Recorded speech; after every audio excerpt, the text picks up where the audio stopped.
Terri from the Crystal Lake Public Library. March is Women's History Month, and I have a book to share with you today about a woman you may never have heard of. It's called A Lady Has the Floor. Belva Lockwood Speaks Out for Women's Rights. It's by Kate Hannigan, and it is illustrated by Allison J. I hope you like it as much as I do. A Lady Has the Floor. Belva Lockwood Speaks Out for Women's Rights.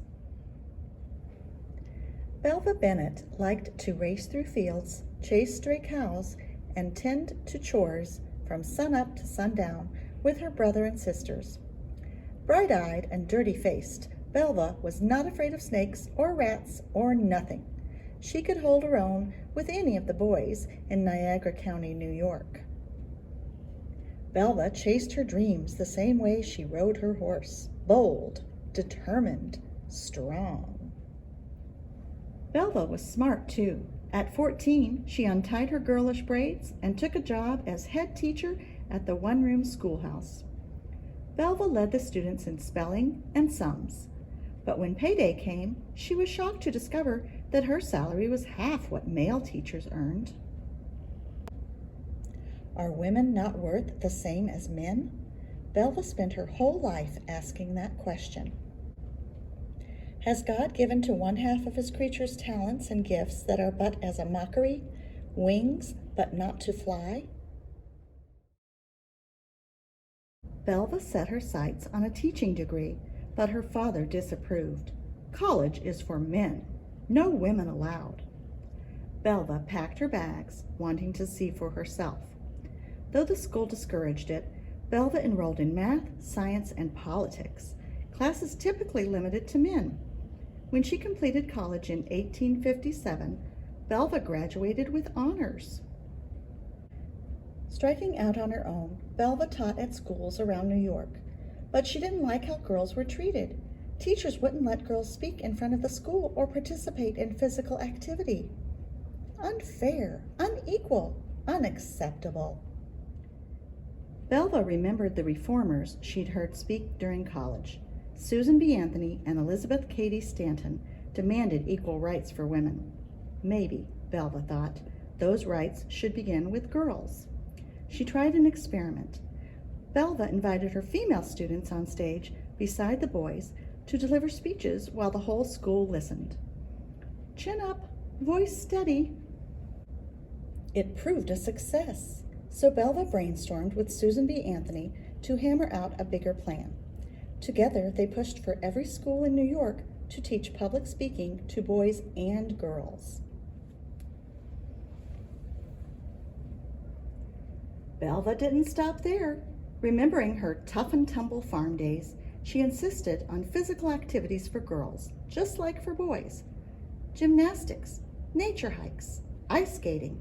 Soon all her students were allowed to tumble, trek, glide, and play.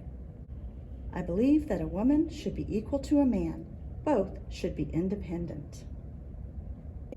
Belva hungered for an even bigger stage. After the Civil War, she believed a new day was dawning in the nation's capital.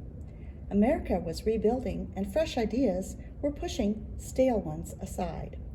So she waved goodbye to New York and moved to Washington, D.C., lugging her tapestry bags, heavy trunks, and big dreams. Equal pay for equal work. Women should have the vote. Eager to fight for justice and fairness, Belva applied to law school, but she quickly learned those doors were closed to women. Belva kept knocking. She heard no again and again, until finally one law school said yes. Belva and 14 other women pushed through the doors and into the classrooms. I always wanted an education, even when a girl. Her lamp burning late into the night, Belva read, wrote, and memorized. But the school blocked women from attending lectures and studying with men. One by one, the other women began to quit. When it came time for graduation, the male students refused to sit beside the remaining women on stage. No women, embarrassing, ridiculous. Belva hung on, even when the school refused to present her with a diploma. I was not to be squelched so easily. In September 1873, Belva wrote a letter to the president of the university. His name was Ulysses S. Grant, and he was also President of the United States. I have passed through the curriculum of study in this school and am entitled to and demand my diploma. Days later, Belva opened her door to a special delivery. It was her diploma, with President Grant's swooping signature clear to see.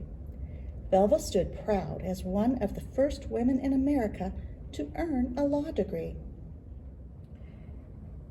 An attorney now, Belva helped poor widows, Civil War veterans, and freed slaves fight for what they deserved, but certain high courts refused to let women lawyers argue. Bang, bang, sounded the gavel. Sit down, shouted the judge. Belva protested to the U.S. Supreme Court, the highest court in the land. The justices there told her what she'd already heard before: no women allowed. Belva refused to be silenced. Fight, fight, fight everlastingly, not with your claws and fists, but with your wits. Belva battled for a woman's right to practice law in any court. Nothing was too daring for me to attempt. Over 5 years, she drafted new rules, lobbied congressmen to her side, and argued for equality. In 1879, Belva won, standing tall before the marble columns and the 9 black-robed justices. Belva filled the chamber of the Supreme Court for the first time in America's history with a woman's voice. Bold, determined, strong, a lady has the floor. Working in her office, Belva noticed men riding past on horseless vehicles. They were getting to courtrooms faster than Belva, who walked or rode in her carriage. Never wanting to be left behind, Belva bought one of those contraptions for herself and became the first woman to pedal around the nation's capital on a bicycle. Belva spent every day fighting for equality, and she was determined to conquer another realm, the ballot box. She called for women's suffrage, the right to vote, and clamored for women's voices in laws and governing. Why not nominate women for important places? Is not Victoria Empress of India? Have we not among our countrywomen persons of as much talent and ability? Is not history full of precedents of women's rulers, mayors, governors, senators? It is quite time that we had our own party, our own platform, and our own nominees. We shall never have equal rights until we take them, nor respect until we command it. As the 1884 presidential election grew closer, Belva lost patience with her old friends, Susan B. Anthony and Elizabeth Cady Stanton. If women wanted to vote, they should seize the moment. She mailed a letter to a women's newspaper, urging women to act. Editor Marietta Stowe shared Belva's ideals. Having run for governor of California in 1882, Marietta was ready to see women enter political contests. Marietta fired a letter right back. It said the National Equal Rights Party was nominating Belva for president and Marietta as her running mate. It was September, only 2 months until the election. Belva got busy. She jumped onto trains and campaigned from town to town. I cannot vote, but I can be voted for. Her opponents got busy too. Men paraded through the streets in bonnets and gowns, making fun of Belva. Newspapers said she dyed her hair, wore scarlet underwear while riding her bicycle, anything to embarrass her. Belva ignored them and kept right on campaigning, bold, determined, strong. I never stopped fighting.